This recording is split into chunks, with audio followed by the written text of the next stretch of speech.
You No, know, but I think that two things. One, uh, I'll talk about the macroeconomics of this, and second, the longer term developments. Let me start with the longer term developments. Countries succeed not by manipulation of currencies or uh, other gimmicks and measures. They really succeed by science, technology, education, technological advance, investments by government, investments by the business sector, and so forth. Trump is doing nothing except undermining that long term. So there is no strategy of technological advance, education, addressing underlying realities of American society, which is a profoundly unequal, divided society. Educational performance is in desperate shape in large parts of the country. Uh, and Trump is busy having a cultural revolution against the universities, including my university. But basically, he's undermining America's research and development system because it is an ecosystem that's built around the universities. So I give Trump zero for substantive long-term strategy. When it comes to the macro, I think it's a little easier, actually. Uh, to my mind, we run large trade deficits because we have a 7% of GDP budget deficit. And the dollar has been operated like an endless credit card. Uh, we have had an exorbitant privilege of borrowing endlessly at low interest rates, and both political parties are fiscally irresponsible is such an understatement. But there is no systematic fiscal policy in the United States, no longer term view. Of course, we get the Congressional Budget Office to give us a long-term report every year, which shows that the debt is going to reach 160% of GDP in 30 years on current policies and so forth. And the underlying reality of that is America is divided, an incredibly corrupt political system. The whole Washington is based on campaign contributions or threats of primarying somebody by big money. So it's a money machine. And nothing's going to get better by Trump about this. We have essentially $1 trillion a year current account deficit because we have a $2 trillion a year budget deficit. If there was a real interest in getting the currency competitive and getting the economy to move from deficits to trade balance, you'd cut the budget deficit. But to cut the budget deficit is contrary to the core interest of both political parties, which is to give tax breaks to powerful interest groups. So they are using every kind of other device.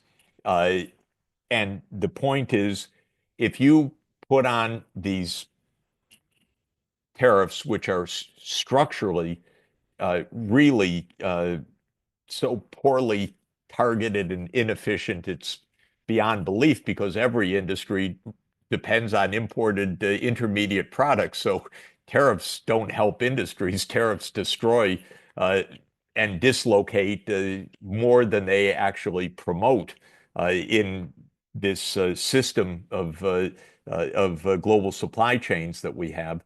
If you do that and you aim to depreciate the currency and you aim at massive tax cuts in the future, and these Republican leaders are aiming for military spending increases on top of all of this, two things are absolutely clear. One is the budget deficit will remain huge, which it will. They will not close the budget deficit. And everything Elon Musk is doing is an irrelevancy for this. Budget deficit doesn't come from Of course civil it servants. Okay, just to make sure that everybody knows, the budget deficit is. comes from interest payments, military outlays, pension payments, healthcare payments. This is the big budget item. So nothing is being done on any of that. And if you try to depreciate the currency in that context and the budget deficit remains large, okay, you really will get more inflation.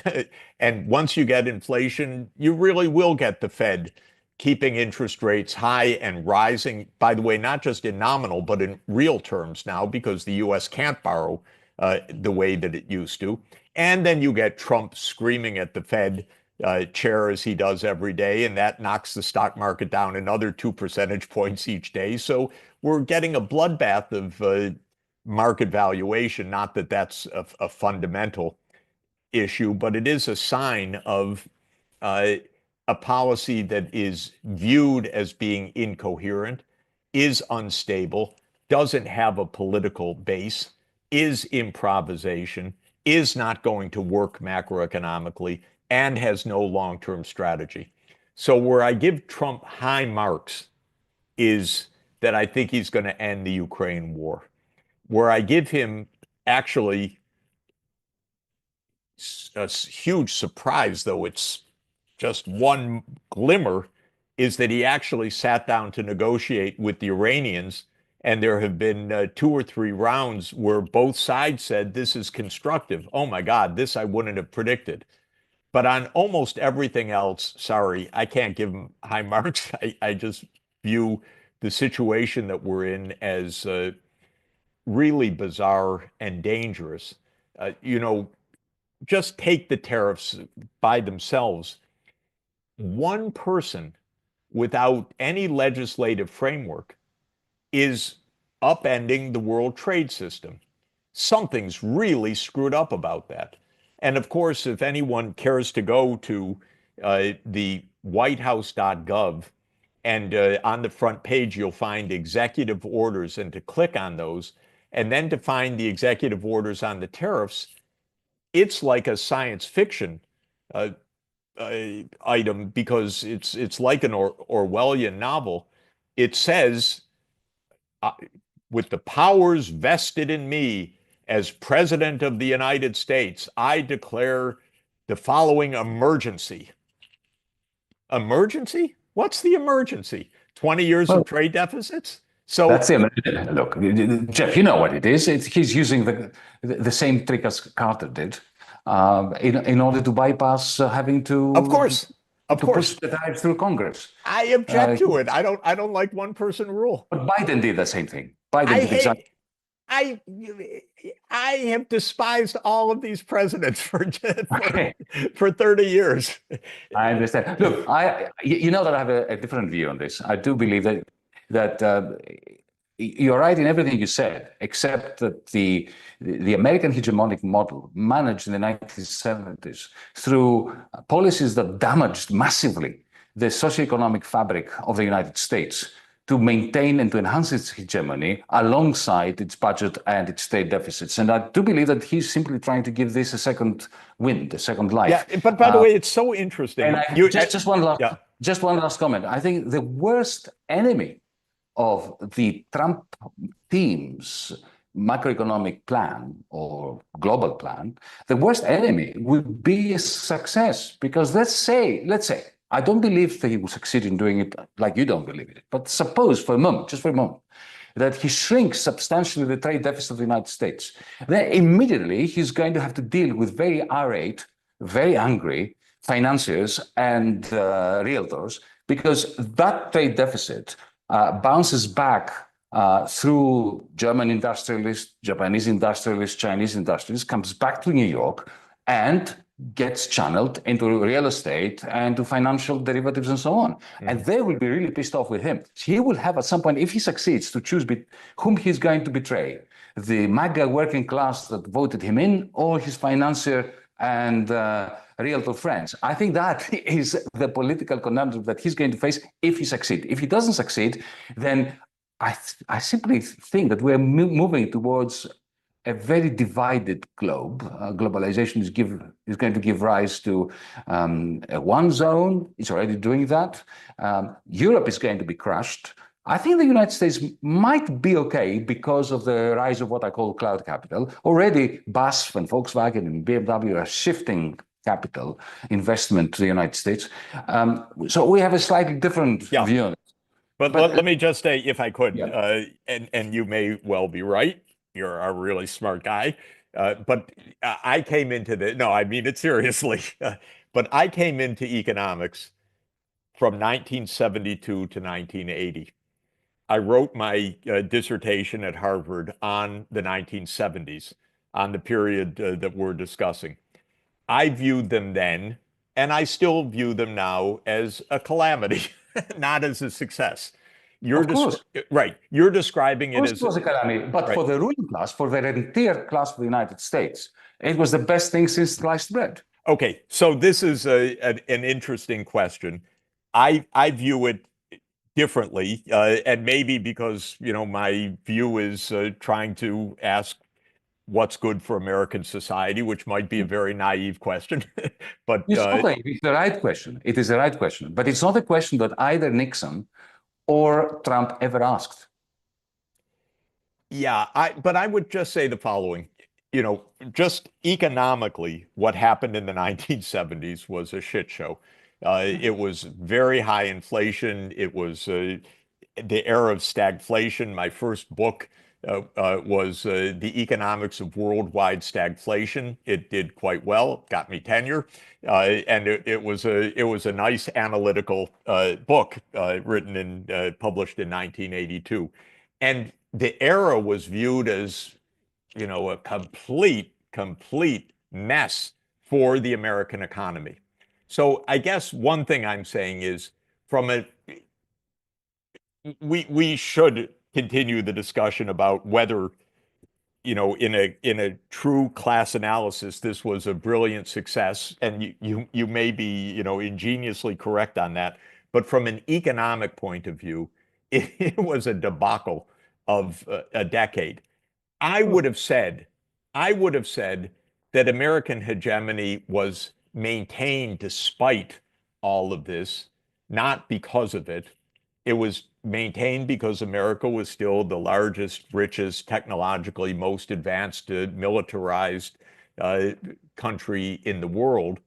That the 70s didn't sustain that. It was sustained despite the 70s. You're saying was sustained because of the 70s. One thing in your favor that's very notable and very important was that there really was an agreement reached by Kissinger and the Saudis that all oil recycling would be dollar denominated. So there was that clever, very clever move, and that was probably the most clever of them, that kept the US dollar at the center of the monetary and payment system. And that I give to you as part of this. But what I was saying earlier is Trump is, on a path to lower living standards and raise inflation and create a lot of unhappiness. And that was the 70s, just to emphasize that point. That's right. Yeah. That's why I'm comparing it with the Nixon shock. Okay. Now, Jeff, because we have a very large audience in China, I have just received 3 questions. Can I? Yeah, absolutely, please. Might I ask you those? Because they could. The first one is intimately connected to Trump. And one of our viewers shared with us a cartoon. We can put it later on the website, but I'll just describe it to you. It's a cartoon which I've been told has been trending in China massively. And when something trends in China, we're talking about hundreds of millions. Yes. It captures the hope of many Chinese that by standing up to Trump, China will be encouraging a number of other countries to rise from their knees, where they are kneeling down in front of the Donald, and stand up to Trump too. Countries like Vietnam. Do you see this happening? Is there any chance that some, let's say, European countries with important interests in China, like Germany, for instance, could they be one of those countries? Or do you see countries like Vietnam, but also Germany and Spain and others buckling under and taking in the end any deal that Trump may afford them, may give them? That's question number one. If I may add a second one, this person asks me, how likely does Professor Sachs think it is that the Trump administration will resort to provocations over Taiwan if he feels that tariffs alone cannot contain China? So there you are, two Great. questions from China. Yeah, I think in the end, uh, but it's a close call, but I think in the end, uh, the world trading system will go forward without the United States, basically. That the uh, end of all of this is U.S. isolation with the rest of the world uh, basically continuing along, even the formal rules of the World Trade Organization. Trump has something quite different in mind, which is that the U.S. remains at the center of the power and the center of the system, and even that, and they've been quite explicit about this, that other countries will fall into line with the United States against China. So not merely fall into line with the US, but will actually join the trade war against China. No doubt that is a major goal in Washington right now, at least of some of this administration and much of the political scene. There's an overwhelming anti-China vision in Washington, and the idea that other countries will join against China is their hope. The reason I think it's not likely is that if you take a hard look at what real economic power the United States still maintains, it's nowhere close to what Trump believes. Trump's idea is that the US market is so central to every economy that basically the leverage that the United States gets over the threat of cutting other countries out of the US is enough to get them to do America's foreign policy bidding. That may have been true 25 years ago. I think it's an anachronistic view today. And the reason is simply the numbers. The US imports are just not big enough for most countries to say that they're going to uh, shift their whole foreign policy and economic orientation because of a US threat. And I also believe that Trump's Maybe except Germany, right? Maybe except Germany. Germany is so dependent on the so US market, unlike other so countries. so there are countries clearly where this is the case. And Mexico is an example of this, or Canada is an example of this. I mean, of course, they can say what they want, but in the end, they have 70% of their exports going to the US market. And so there are countries like that. But there aren't many countries like that, actually. The US as a whole in its imports is roughly 12 or 13% of worldwide imports. The market is not big enough. The idea that has been floating around recently is that as the US blocks China, China will flood Europe with its goods. And by doing so, Europe will put up barriers and effectively have to join the US in an anti-China move. If you look at those numbers, it's actually not the case. China exports right now about $450 billion a year to the United States. It's not so big. By the way, it's come down a lot because there's been 10 years of anti-China policies, even starting with Obama, but during Trump 1 and during Biden. So China's already diversified substantially. So that kind of idea that China's about to flood the world with its inexpensive products and thereby provoke a worldwide anti-China response, that too is not true. So I admit it's a debatable point, but I don't think the US has the power to do this. Another point about the power in this in this trade war. The financial markets really are shaky right now, and it's understandable. The U.S. is a debtor country at a significant scale, and it's a deficit country at a significant scale, meaning not only does it owe a lot, but it borrows a lot. And you don't get to call the shots so easily as Trump believes when you are a debtor. And that's why he had to quickly abandon the so-called reciprocal tariffs, which were absolutely his.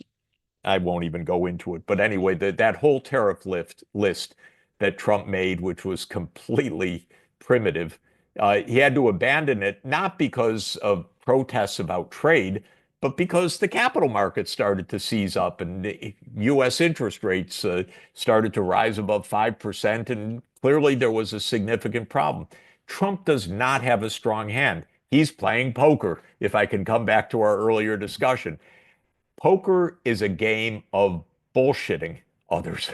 It's a game of bluff as much as it is a game of a strong hand. So I personally think he's very much overestimating his hand. Now, as soon as this started, President Xi Jinping went to Southeast Asia, and he's still on that trip, and he's going to be visiting Malaysia, I think, quite soon, and I think in May, and on and on. China's not going to lose its trade relations. I spoke with senior African officials today. They're so focused on China and all that China relations can mean. I just don't see it. The United States, in my view, really is in relative terms, a diminishing force in the world. It is not the sole superpower. It is not the indispensable country. And Biden bet that it was in a particular way in Ukraine. Trump is betting in a quite different way that it is in the world economy. I don't buy it in either case. And now China is talking openly about internationalizing the renminbi. I think it's inevitable for many, many reasons. And that also means that the exorbitant privilege of the US dollar as being the sole world key currency, I don't give it 10 years of continued life. So that's my basic point. Mhm. I think it's a poker bet that isn't going to win Can I by the US. can I put a hypothesis to you for you Yeah, to comment? It simply adds to everything you said because I happen to agree. Look, the hegemony of the United States, given, based, not despite, but based on its deficits, this is the great paradox of the last 50 years. Hegemony based on deficits is hanging by a thread, and the thread is the exorbitant privilege of the dollar. So the internationalization of the renminbi is going to be what really severs that thread. And the reason why it hasn't happened yet is because Beijing has not decided to do it. that's correct. My hypothesis is this: if Trump continues to push them, then would it not make sense for Beijing to turn the BRICS not just from a loose agglomeration with an alternative to SWIFT, which they have already created with BRICS Pay based on a remarkable blockchain technology, but to actually imitate the Bretton Woods system with the renminbi playing the role that the dollar did to anchor this alternative, new Bretton Woods system. Because people say to me that can't happen when you have capital controls. Well, it did under Bretton Woods. You can have a system where you have a surplus country at its heart. It was the United States in 1944. It could be China today, with capital controls, with certain constraints which allow for Beijing to maintain control over its financial sector, not to throw open the gates. And that, for me, would be the greatest danger for the exorbitant privilege of the dollar. Well, I think, first of all, China is opening the gates to some extent, but carefully.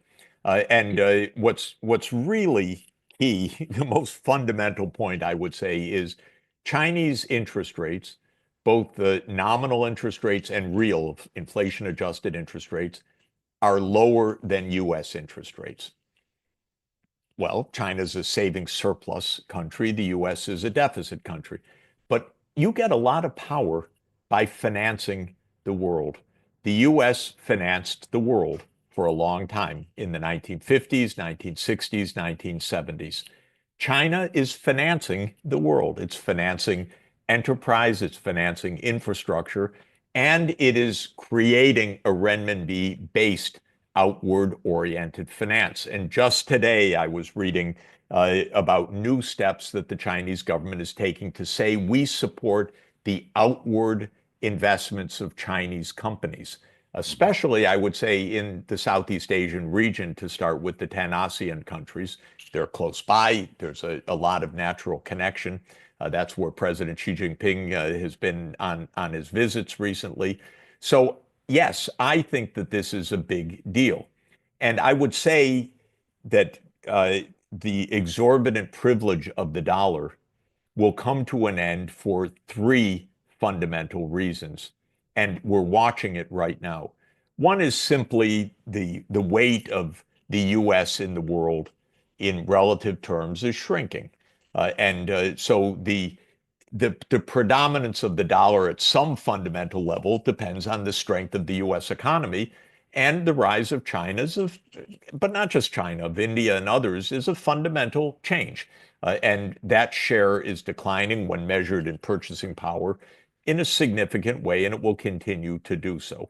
Second, the US completely abused the privilege of being the world's key currency in a couple of ways. One is by, total failure of fiscal responsibility, because you need a measure of fiscal responsibility to show that you're not just blowing up the whole monetary system, and the US doesn't show it right now. But second is in all of the use of the dollar to enforce US foreign policy. The weaponization of the dollar has been pervasive. And part of it is simply grabbing Russia's foreign exchange reserves, for example, grabbing Venezuela's foreign exchange reserves, grabbing Iran's reserves, Afghanistan's reserves. It's a bad act. And when countries watch this long enough, it tells you don't keep your money in dollars. So they're getting that. But second, and it's similarly important quantitatively, the US used the dollar for enforcement of sanctions, which is different from just grabbing dollars. They threaten third countries. If you don't go along with our sanctions, we cut your banks out of the SWIFT system. Secondary So, sanctions. yes, Yep. so that is pissing off dozens of countries around the world in a very serious way. And then the third point that I think is absolutely also true, SWIFT is a primitive clearing system at this point. And so in a digital age, just the sheer technology of clearing doesn't have to go through commercial banks the way it did. It will, in some fundamental sense, be a central bank digital currency, although there are many different models of that. And this also will accelerate the move, certainly out of SWIFT. But the Fed isn't doing anything interesting on digital currencies either, whereas the People's Bank of China absolutely is. So I agree with you. Can I add a wrinkle to that? Yes. To that very point, because in my last book I was making this point. So effectively, it's a fourth reason, a fourth threat to the exorbitant privilege of the dollar. In China, you have the complete and seamless merging of what I call cloud capital, that is algorithmic capital, and finance. You have WeChat, and as mentioned, very importantly, the digital currency of the central bank. Now, why don't you have that in the United States? It's not because they're not capable of doing it. It's because Wall Street won't allow it. Wall Street Exactly. won't allow Silicon Valley to share into its financial rights. So, because of the political structure in China, that's not in question. I mean, they do things in China that would never happen in the West, like, for instance, impose interoperability on their big tech conglomerates and so on. By the way, so when you bring together this 100% correct, 100% correct. And by the way, interestingly, what are they doing in Washington? They're playing games with crypto rather than digital central bank currency. So they're even undermining the dollar by turning to crypto because that's the game of the campaign financiers. So it's crazy. In other words, they're eating up their own their own base So, deliberately. so let's go back to the question that one of our viewers from China asked before we go to a viewer from Portugal. Remember, the question was, well, if Trump feels that his bluff is being called and his bluster is failing, do you fear, Professor Sachs, that's a question that came from China, Yeah. that they will intensify the tensions in Taiwan, possibly station missiles there in order to provoke the Chinese government to intervene in order to blow everything up rather than lose the exorbitant privilege of the dollar? That's essentially what our viewer has been asking. Let me say whether they do it for that reason or for other geopolitical reasons, everything the United States does with Taiwan is playing with conflagration. It's playing not just with fire, it's playing with disaster. And it's very similar to Ukraine, very similar, because the idea of Ukraine was the United States can do what it wants vis-a-vis Ukraine because what can Russia do? And this, by the way, going back, we talked about Brzezinski. Brzezinski actually writes in 1997 a long section of his book on the grand chessboard, where he analyzes what can Russia do as NATO enlarges, and he says in the end, nothing. They're going to have to accept it. Okay, this was yet another blunder of American strategy, and it's very clearly written back in 1997. Now, when it comes to Taiwan, the United States, for many, many reasons, geostrategic, gamesmanship with China, uh, military considerations in an idea that goes back to John Foster Dulles in 1951, the first island chain. We must prevent China from having a breakout to the Pacific. Mind-boggling stuff. They really think that they're gearing up towards a possible war over Taiwan. And if the Taiwanese act like the Ukrainians, there will be a devastating war. And what I mean by acting like the Ukrainians, if the Taiwanese politicians say, America's got our back, we declare independence, there will be a war, no question. So whether the United States provokes the war directly, which I think is less likely, or the United States acts in a way which could cause Taiwanese politicians to be reckless in their own country's uh, situation, like the Ukrainians were, saying, yeah, we love NATO, we're going to do whatever we want to defeat Russia. If the Taiwanese behave that way, there will be war. What can one say about this? Well, I'll just say two things. I'll say, yeah, two main things. Uh, First, every war game that has been played and every bit of common sense is that the United States gets defeated in a conventional war thousands of miles from the US coast. It's crazy idea of the United States that they're going to fight a war with China in China's waters. Okay? This is the first point. Second point is such a war could lead to global annihilation. And that's not hyperbole. That's just also common sense. This is crazy stuff. So I come back to the point that Americans are pretty crazy.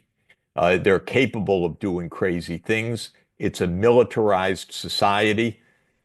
Trump, I don't know what he knows or wants, but Washington is filled with people talking about war with China.